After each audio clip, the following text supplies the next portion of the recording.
बिस्मिल्लाहिल अलीम। आज की गुफ्तगू में मैं उश्र का बयान करना चाहता हूँ। उश्र का बयान और उसका तारफ़ करवाने के लिए मैं मिशकात शरीफ की हदीस पाक तिलावत करता हूँ।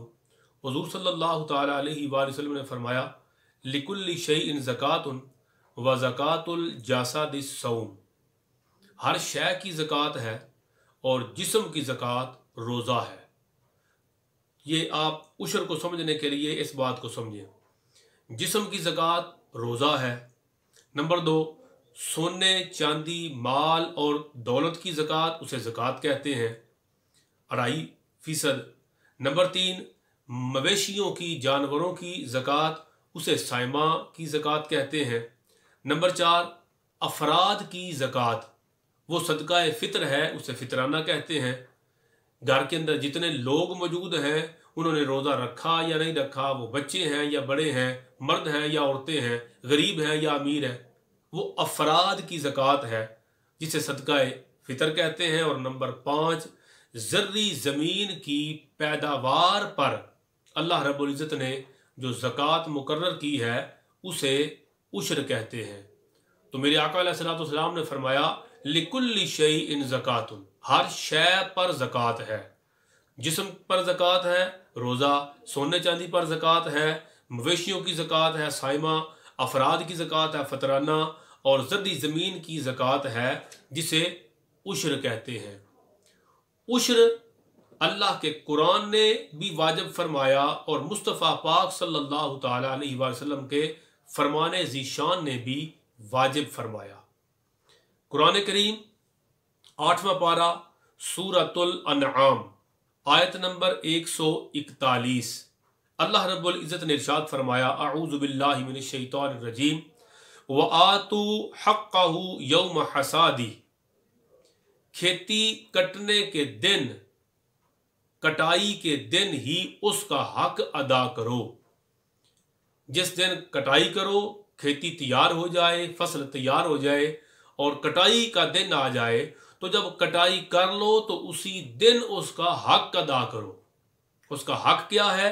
आला हजरत इमाम अशाह अहमद रज़ा मुहद्दिस बरेलवी रहमतुल्लाह तआला अलैह फतावा रिज़विया शरीफ के अंदर लिखते हैं कि अक्सर मुफस्सरीन हज़रत अब्दुल्ला बिन अब्बास, हज़रत ताऊस, हज़रत हसन, हज़रत जाबर बिन ज़ैद और हज़रत सईद बिन मुसय्यब रदियल्लाहु ताला अन्हुम अजमईन, अक्सर मुफस्सरीन के नज़दीक इस हक से मुराद उश्र है।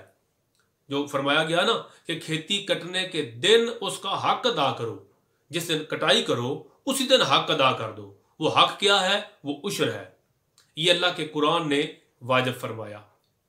फिर कन्ज़ुल माल की हदीस पाक है, हुज़ूर सल्लल्लाहु तआला अलैहि वसल्लम ने फरमाया, हर उस शय में जिसे ज़मीन से निकाला गया, जो ज़मीन की पैदावार है, उसमें उश्र या निस्फ उश्र है।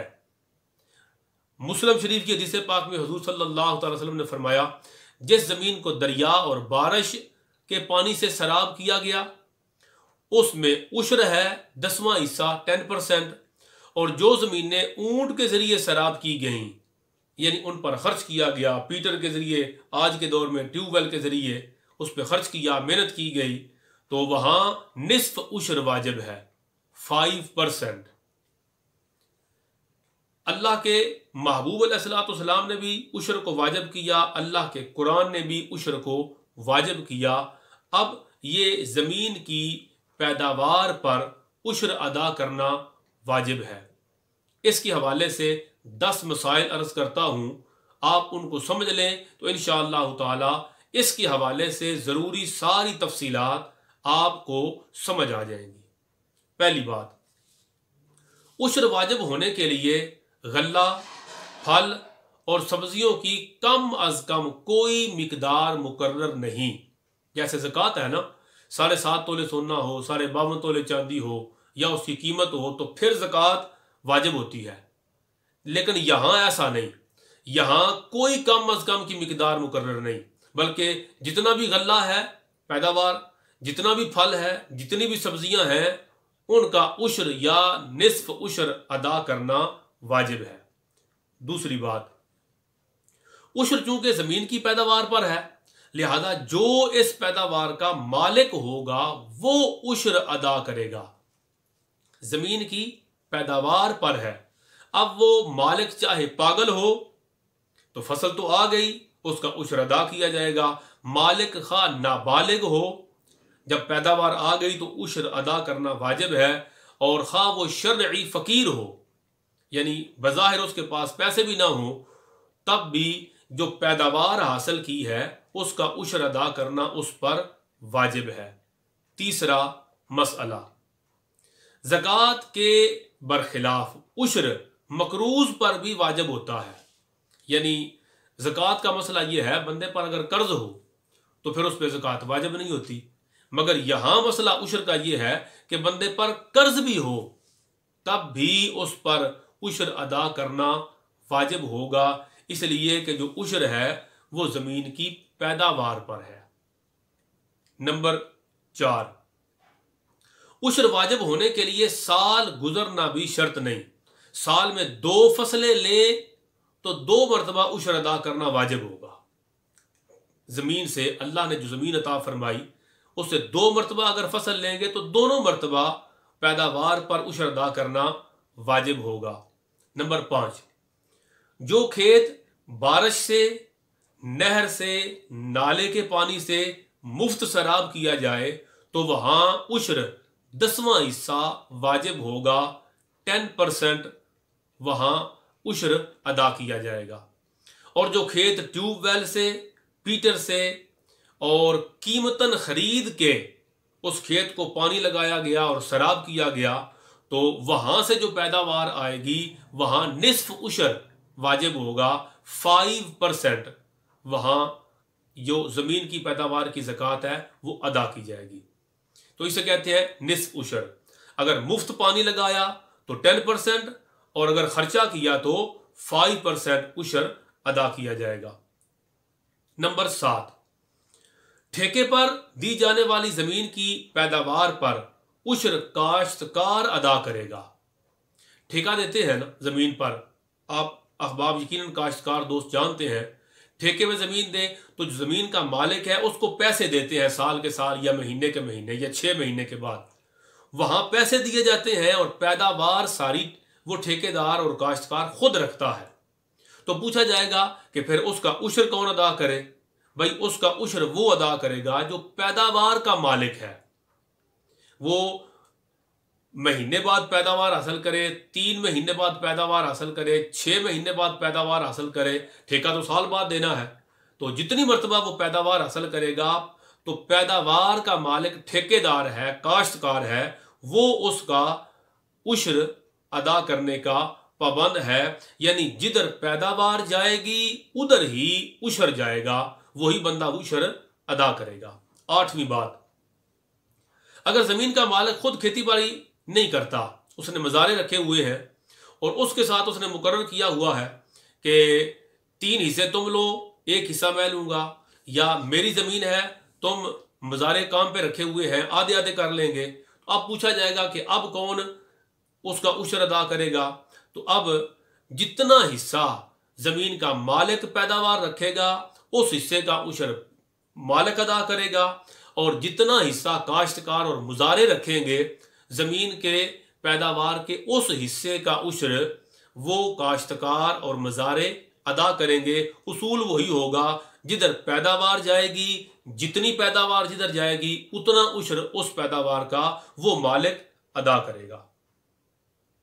नंबर 9, उश्र कुल पैदावार से अदा किया जाएगा, अखराजात और खर्चा वगैरह अलग नहीं करेंगे। ये लोग बार बार इसके बारे में पूछते हैं कि जी उसका खाद का खर्चा है, पानी का खर्चा है, उसका बीज का खर्चा है, फुला खर्चा है, तो खर्चे निकालेंगे और जो बाकी बच जाए उसका नहीं। ये जो निस्फ उश्र कर दिया गया वो आपके खर्चे को खुद रब्बे ज़ुल जलाल ने निकाल दिया। जिस पैदावार पर आप पैदावार हासिल करने के लिए खर्चा किया, खाद, पानी, बीज, उस पर लोगों को लगाया, मेहनत की, इसलिए अल्लाह रब्बुल इज़्ज़त ने 10% वहां नई ज़कात देने के लिए कहा, वहां 5% ज़कात देने के लिए कहा, निस्फ उश्र कर दिया क्योंकि आपने उस पर खर्चा किया। लिहाजा अब जितनी पैदावार हासिल की जाएगी उस सारी पैदावार पर उश्र अदा किया जाएगा। उश्र अदा करने के बाद जो पैदावार बचेगी उस पैदावार से खर्चे वगैरह निकाले जाएंगी और बाकी का बंदा मालिक होगा। 10वीं और आखिरी बात, उश्र किसे दिया जाए? भाई जो लोग ज़कात के मुस्तहिक हैं उश्र उन्हें दिया जाए। अल्लाह के कुरान ने उनकी तफसील इरशाद फरमाई। मैं दो के बारे में बता देता हूँ। एक है मिस्कीन, उसे उश्र दिया जाए। मिस्कीन कौन है? मिस्कीन वो बंदा है जिसके पास कुछ भी नहीं, यहाँ तक कि खाने के लिए कुछ नहीं, बदन पर पहनने के लिए कुछ नहीं, टोटली मोहताज है। उसे फिकी तौर पे मस्कीन कहते हैं। ऐसे बंदे को उश्र दिया जाए, ज़कात ऐसे बंदे को दी जाए। और दूसरा फ़कीर है, जिसके पास वो कमाता भी है, उसके पास माल भी है, मगर वो निसाब का मालिक नहीं। 52.5 तोले चांदी, 7.5 तोले सोना या उसकी मलकियत, वो निसाब का मालिक नहीं। कमाता तो है मगर उसके घर का खर्चा ज्यादा है, अहल अयाल ज्यादा है, उसकी आमदन थोड़ी है, तो उसे कहते हैं शरई तौर पे फकीर। तो जो फकीर है उसको भी उश्र अदा किया जाएगा और वो भी ज़कात का, सदकात का, फितराने का, उश्र का और फिदिये का मुस्तहिक है। तो जो ज़कात का हकदार है वो उश्र का भी हकदार होगा। अल्लाह रब्बुल इज़्ज़त हमें उश्र, ज़कात और अपने वाजिबात शरई अदा करने की तौफीक अता फरमाए। आमीन या रब्बल आलमीन।